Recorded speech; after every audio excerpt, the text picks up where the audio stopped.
Alright, back with another day. This is my take two. I was muted the first time, but um week two, day one wasn't actually me coding anything because I ended up editing the video for like 3 hours after work. I only really have that. I have a bit more than 3 hours, but regardless, most of the time was spent just like editing the video. But what I'm doing now was Tuesday. I ended up spending 3 hours coding, so I'm just gonna split it up into two segments, one for day two and one for day one. And what I did, this is the week where I was trying to figure out how to get the movement to work. And my idea of the movement was going to be after you progress a certain amount of time, you'd be able to double jump and also like dash. But what I wanted for my double jumping, which I implement double jumping pretty fast. I mean, I just get like the standard double jumping. It was an example in the video, and I, being stupid, I guess, decided to look even deeper into how movement and everything was done. And I know how, like, at least in Minecraft, you can sprint, and like sprinting gives you a bit more momentum before you jump, so you can get further. So I wanted to implement something where when you held the W key, you could have a different max speed. At first, it was a different max velocity, but this entire week is going to be a whole big thing of trying to get into how movement works in Roblox, and in hindsight, yes, there is a way to get to the function that is actually the move function and rewrite it in a sense, but I didn't know there was a GitHub of this client side stuff. I didn't know that existed at the time.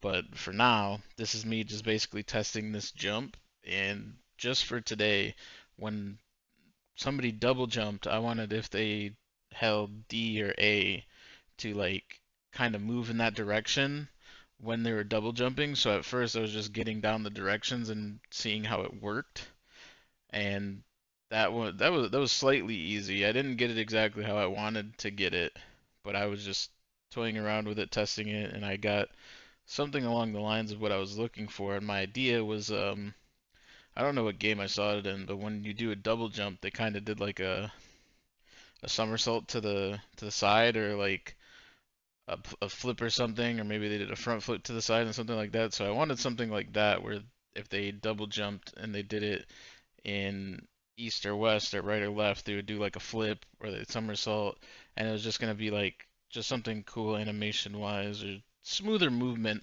at least. So that's the majority of what I did for this first hour, and then I get into this acceleration deceleration thing that's on the screen, which in a minute it's just gonna everything's just gonna speed up because all that really happened was I did a bunch of research, I asked a bunch of questions, I looked at a bunch of videos, and I was trying to figure out how I could essentially sort of rewrite the Roblox system of not movement but velocity and everything myself. And that wasn't a good idea because the application of like acceleration that I came to figure out was that if I applied a vector every tick, not a vector, if I applied a, I mean, yeah, a vector, if I applied a velocity every tick to the player, the move function happens before what I was using, which was heartbeat, and then there's on rendered step, which would happen before fixes were calculated. But there's also an issue because what I wanted was an acceleration up to a point when you're hitting W, and then when you hit back, it slows you down a little bit, like kind of like a Sonic game. So you slow down if you're going really fast, you like slowly come to a halt, almost as if you're like on ice or something. And that proved to be much harder than what I had originally thought.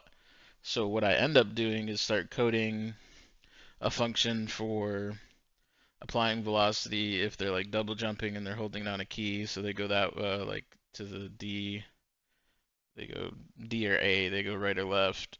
But I also implemented, I think this was the time where I implemented something with heartbeat or rendered step, which essentially would take your base move speed, which is an attribute that was assigned to the human now at this point, is what I did was assign attributes.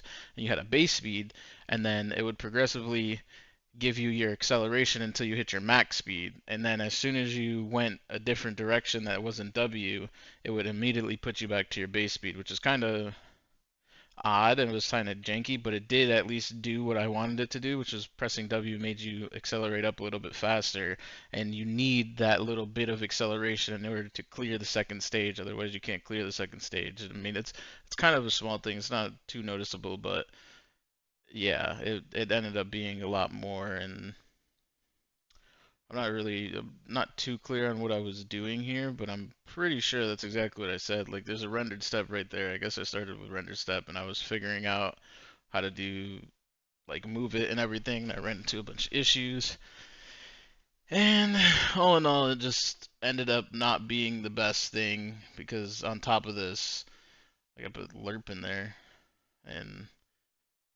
I don't think I have any footage of what happens after this, but I do get the functionality that I'm looking for, and I do end up getting like some of the stuff, but it's just not what it should have been. And yeah, that's about what I did on this day. And this was only an hour. It wasn't really like a day. It's just about an hour of work out of the 3 hours that I did. And I mean, I'm usually going for an hour a day, so that's going to be all for this video at least.